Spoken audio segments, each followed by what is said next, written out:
Vous écoutez 100% Nature sur Radio Aléo. Prédateur redoutable dans les zones humides, le héron cendré a bien vite été pointé du doigt par les pêcheurs et les pisciculteurs qui lui reprochaient de mettre à mal leurs réserves de poissons. Traqué, chassé et persécuté à outrance, il a bien failli disparaître de notre territoire avant d'être strictement protégé dans les années 70. Depuis, l'espèce a pu prospérer, mais elle reste dans de nombreux cas très craintifs de l'homme, qu'elle fuit dès qu'il entre dans sa zone de sécurité. Doté d'une très bonne vue et d'une ouïe performante, le héron est en effet assez réactif malgré sa grande taille. Ce chasseur, adepte de l'affût, n'est pas prêteur en ce qui concerne la nourriture, mais a volontiers l'esprit grégaire dès qu'il est rassasié. En témoignent les héronnières, grands dortoirs qui lui permettent de se sentir en sécurité une fois la nuit tombée. Ce grand échassier, qui peut vivre jusqu'à 25 ans, prend un soin particulier à élever en couple et au sein d'une grande colonie ces petits qui prendront leur envol au bout de 8 à 9 semaines. Pour en savoir plus sur son mode de vie, nous accueillons par téléphone Jean-Marc Frolet, président de l'antenne Saône-et-Loire de la LPO Bourgogne-Franche-Comté. Bonjour Jean-Marc. Bonjour. Alors Jean-Marc, pouvez-vous tout d'abord nous décrire la morphologie de ce grand échassier qu'on a l'habitude de croiser notamment au bord des cours d'eau? C'est le plus grand héron de France. Il fait de 84 à un peu plus d'1 mètre de hauteur cou étendu, avec une envergure de 155 à 174 cm et un poids aux alentours d'1,5 kg. Il a une dominante de couleur grise ou gris-blanc avec un bec relativement fort et pointu, en général jaune-orangé. La couleur orangée a tendance à dominer avec l'âge adulte et les pattes sont jaunes avec sur la tête 2 bandeaux de plumes noires qui se prolongent en arrière du sourcil. De plus, pas de différence de plumage entre mâles et femelles en dehors de la taille. C'est pas très facile en somme de distinguer les mâles des femelles concernant les hérons cendrés? C'est pas possible. Personnellement, sur le terrain, je n'y arrive pas. Pattes tendues, cou replié, le héron cendré a une technique de vol bien à lui. À quelle vitesse il peut se déplacer en général? Entre 32 et 50 km/h à peu près, 40 km de moyenne, c'est ce qui a été calculé sur la base de migration sur des vols qui peuvent durer jusqu'à 10 heures, voire plus. Voilà, il est endurant en somme. Il est très endurant, oui. Oui. Jean-Marc, on entend souvent le cri du héron quand il vole. Est-ce que vous pouvez nous expliquer pourquoi? On l'entend souvent dans 2 circonstances. Ça peut être tous les jours si vous vous trouvez sur le trajet du gagnage, c'est-à-dire de l'endroit où vont s'alimenter les hérons, et que vous êtes sur le trajet de son reposoir. Et en fait, au crépuscule, à 5-6 hérons, ils regagnent leur dortoir. Et ils crient tous les uns après les autres, comme peuvent le faire les oies cendrées ou les grues, ce qu'on appelle le plus souvent des cris de contact, c'est-à-dire pour pas se perdre de vue. Chez le héron, il y a 2 sortes de cris. Il y a le cri sur la héronnière, pendant la période de reproduction, et ensuite le cri en vol. Au niveau des sens, il est à noter que les hérons cendrés ont une vue et une ouïe très développées, on en parlait en introduction. Est-ce que ça va lui permettre d'échapper à ses principaux prédateurs? Ça lui sert uniquement dans la recherche alimentaire, parce qu'en fait, il n'a pas de prédateurs en dehors de l'homme. Les seules pertes de hérons liées à des rapaces, c'est sur les jeunes, et ça a été constaté de façon extrêmement rare. Vous parliez des hommes il y a quelques secondes. C'est vrai que le héron cendré est farouche, il a peur de nous. On a une idée précise de sa distance de fuite? Quand on est sur le terrain, ou si on est dans un champ ou un pré, en fait, la distance de fuite, on est à moins de 100 mètres et de toute façon, le héron, il s'en va. Par contre, il y a des circonstances où c'est moins que ça, puisque je connaissais à côté de mon lieu professionnel un de mes amis qui avait un bassin avec des carpe-coilles, et en fait le héron il était à moins de 10 mètres de leur vitre. Quand il n'y a personne de visible, il peut être relativement près. Les hérons sont grégaires, Jean-Marc, et la nuit ils se rassemblent, notamment dans des dortoirs. Est-ce que vous pouvez nous décrire ces endroits où ils peuvent se sentir plus en sécurité quand il fait nuit? Les dortoirs ils se situent sur des grands arbres, en lisière le plus souvent, quelquefois au bord de l'eau, sur une île, plus rarement dans une roselière en fait. Ça arrive. Mais il faut en général qu'il domine la situation, c'est le cas le plus fréquent. Alors, il dort dans des dortoirs, le héron cendré. En ce qui concerne la nourriture, il va être beaucoup moins solidaire et défendre âprement sa zone de pêche, notamment. Est-ce que les poursuites entre plusieurs individus peuvent être violentes, voire même parfois mortelles? C'est relativement exceptionnel que lors du nourrissage, cela peut survenir. Ça n'arrive qu'au moment de la reproduction, donc de l'alimentation des jeunes. Et quand ils commencent à manquer de sources alimentaires par soit un temps trop sec, soit où il y a moins d'eau accessible en tout cas. Voilà, donc dans ces cas-là, effectivement, ils défendent leur territoire et quelquefois, vu le bec qu'ils ont, ça peut être relativement agressif. Le héron cendré est essentiellement piscivore. Est-ce que vous pouvez nous expliquer sa technique de pêche à l'affût? Le héron pêche en général sur le bord des étangs, quelquefois en eau douce, quelquefois même en eau salée, sur des zones qui sont peu profondes. Souvent, on le voit complètement immobile et on se demande ce qu'il fait. Et en fait, il est globalement à l'affût. Et vous pouvez le regarder pendant 5-10 minutes, il ne bougera pas à un seul moment. C'est-à-dire qu'il restera bloqué, avec le cou un petit peu dressé ou arqué. Et dès que, en fait, quelque chose passe dans son champ visuel, parce qu'en fait, lui, il a 2 yeux qui sont situés très en avant du crâne, et en fait, il a une vision binoculaire qui est centrée sur son bec. Et dès qu'il voit quelque chose qui apparaît au travers de l'eau, le cou se détend et le bec attrape le poisson, soit il le transperce avec son bec. Mais si vous avez l'habitude de regarder la nature, vous verrez que les hérons cendrés, de temps en temps, ils ne bougent pas. Et ça peut durer 10 minutes, un quart d'heure, jusqu'à ce que soit il se lasse et qu'il continue à avancer, soit que son bec se détende.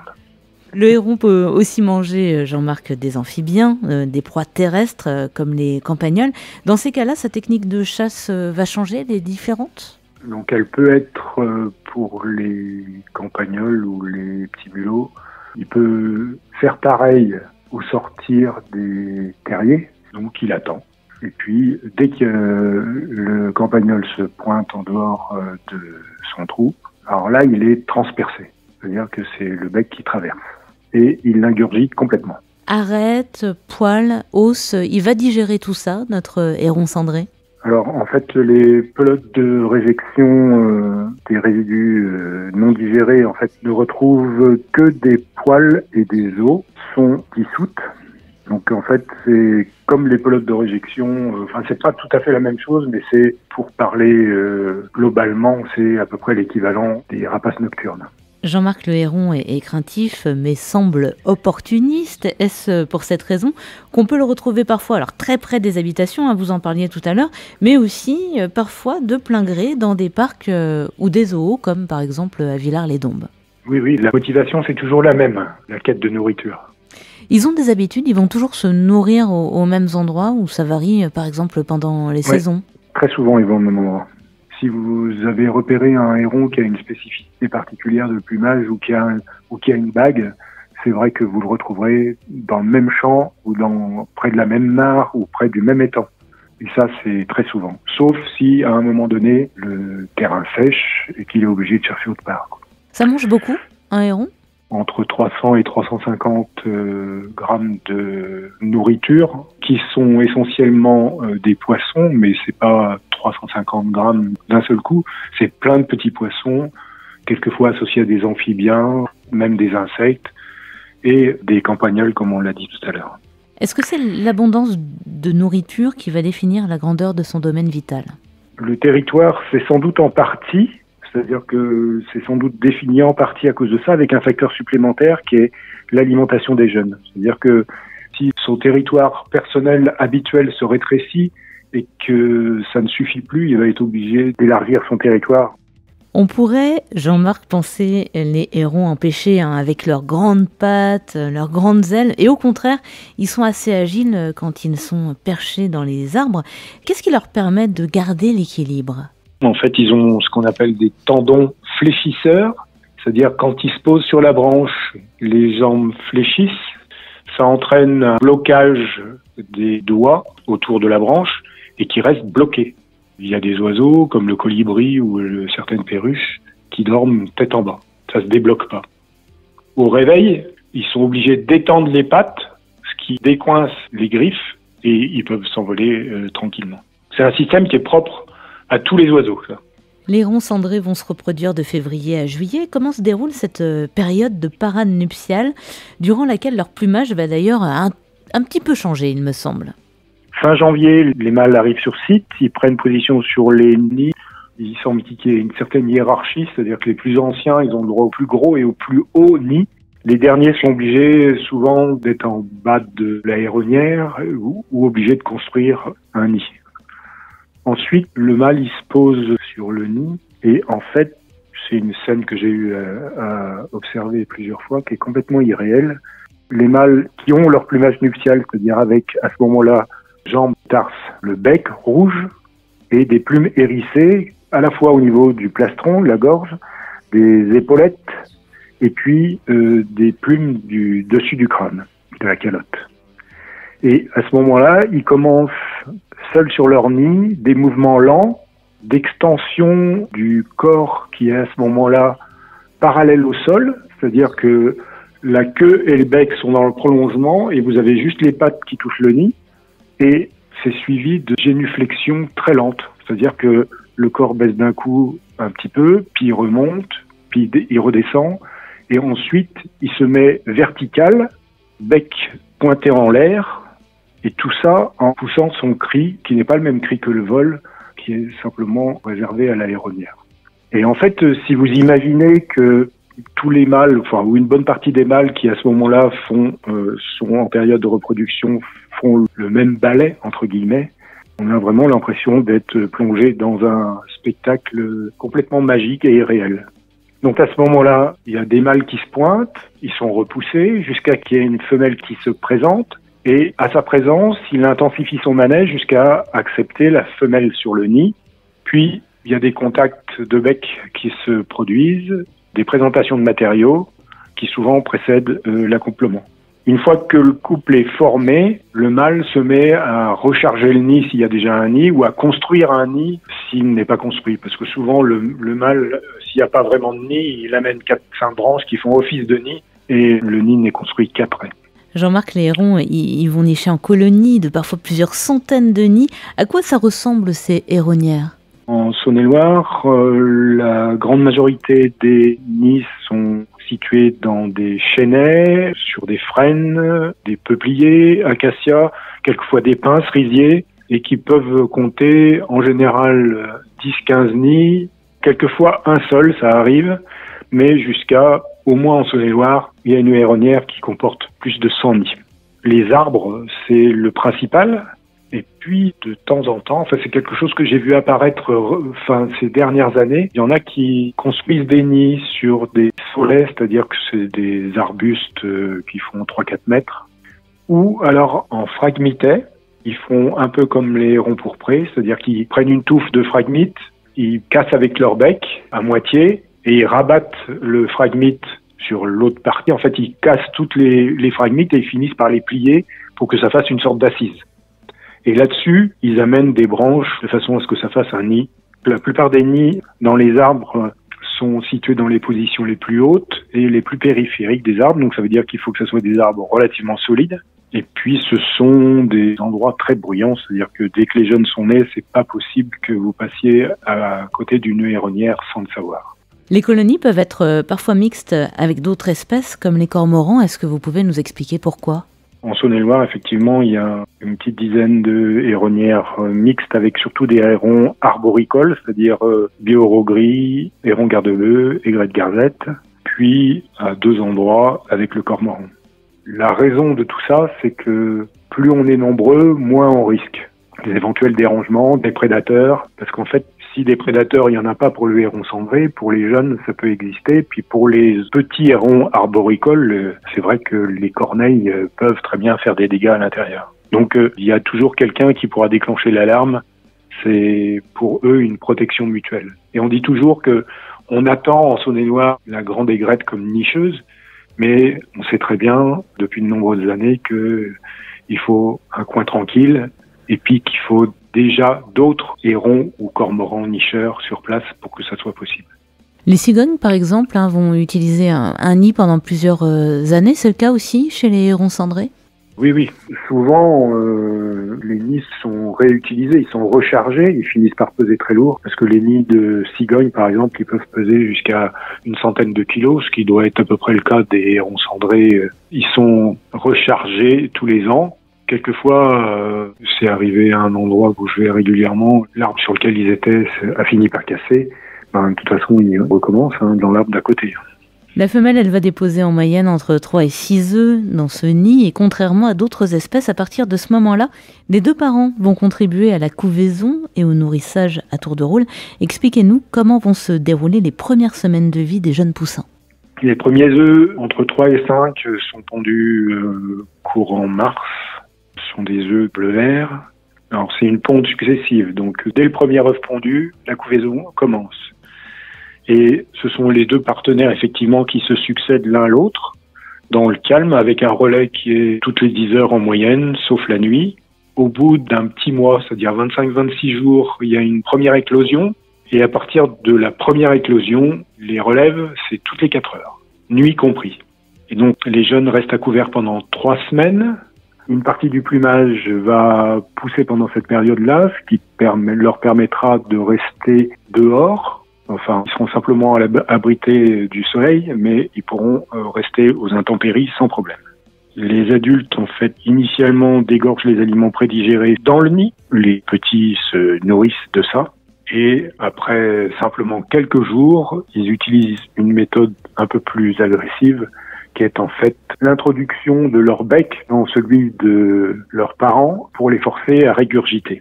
Et à quel moment les petits hérons vont être capables de voler ? Les hérons, ils sont capables de voler au bout de 35 à 40 jours, mais c'est simplement des décollages et le véritable envol, c'est presque 2 mois, c'est aux alentours de 70 jours. Et en fait, c'est immédiatement avec apprentissage, si possible, des adultes pour la pêche, etc. Même s'il y a une grosse partie d'instinctif. Les jeunes hérons, ils vont avoir tendance à se disperser sur d'autres territoires ou ils vont rester près de leur lieu de naissance ? En fait, ils vont se disperser dans toutes les directions, c'est-à-dire que ce soit nord, sud, est, ouest, en distinction. La grande majorité, en fait, reste en France.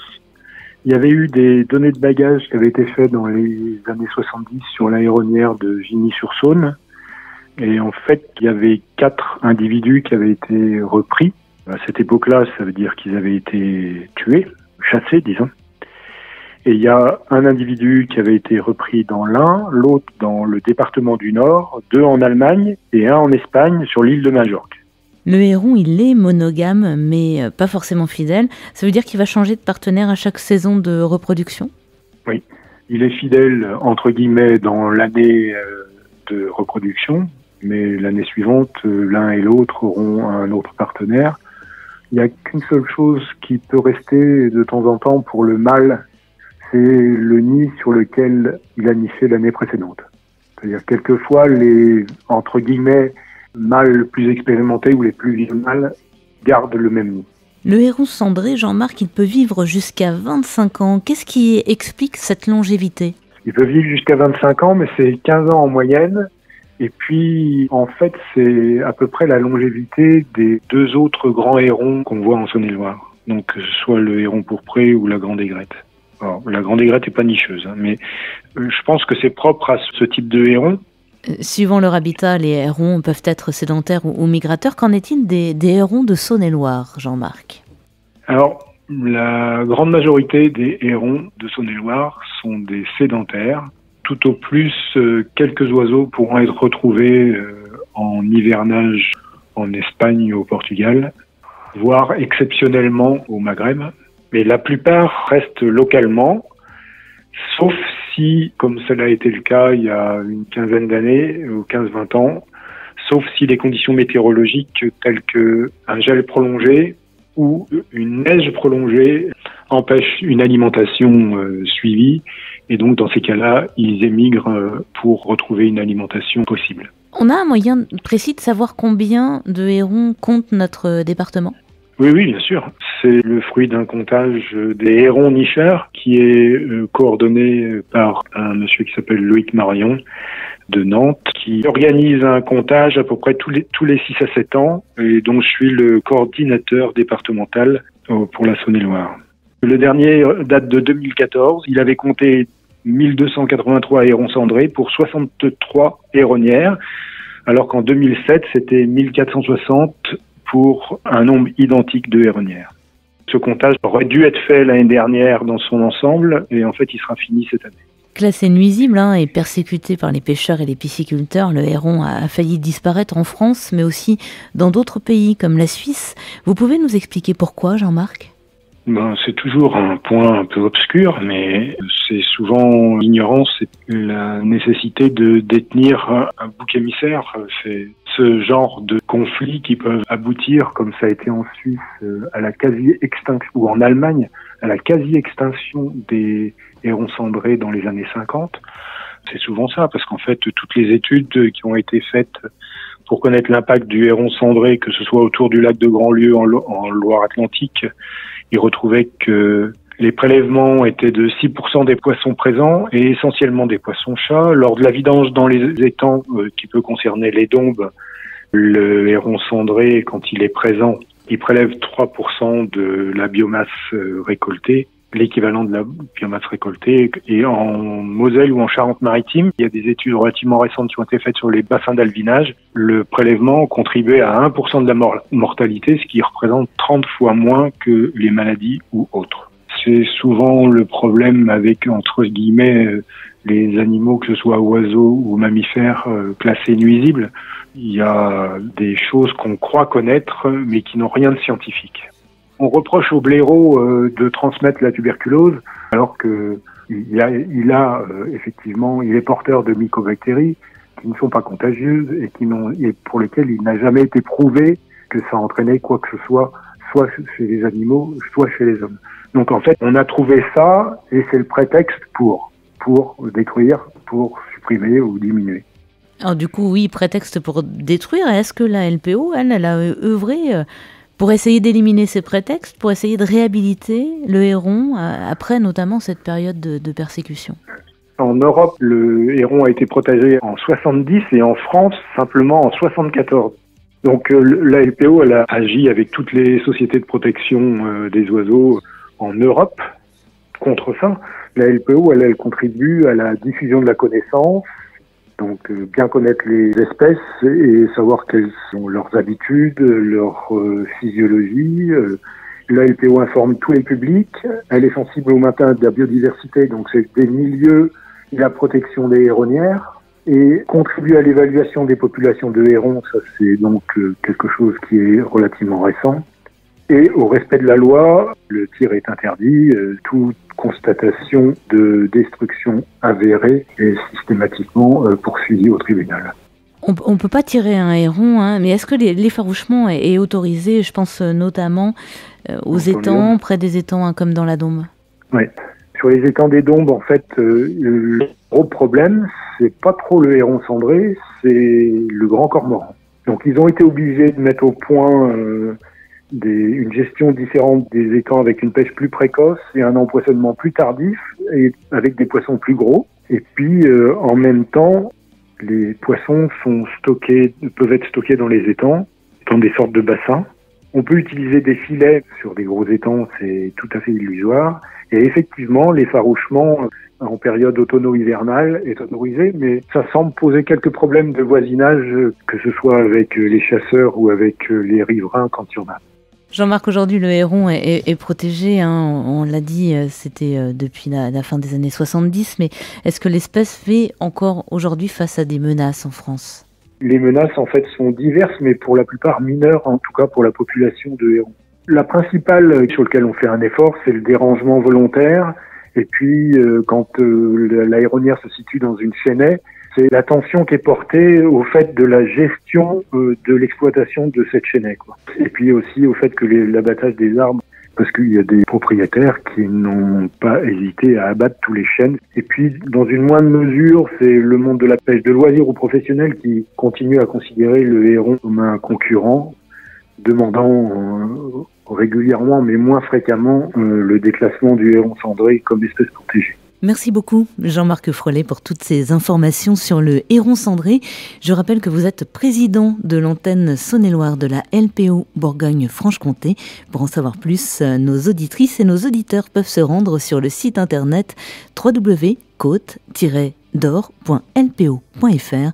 On se retrouve très prochainement pour une nouvelle édition de 100% Nature. Il n'y a pas de souci. Merci beaucoup. Bonne journée à vous. Merci.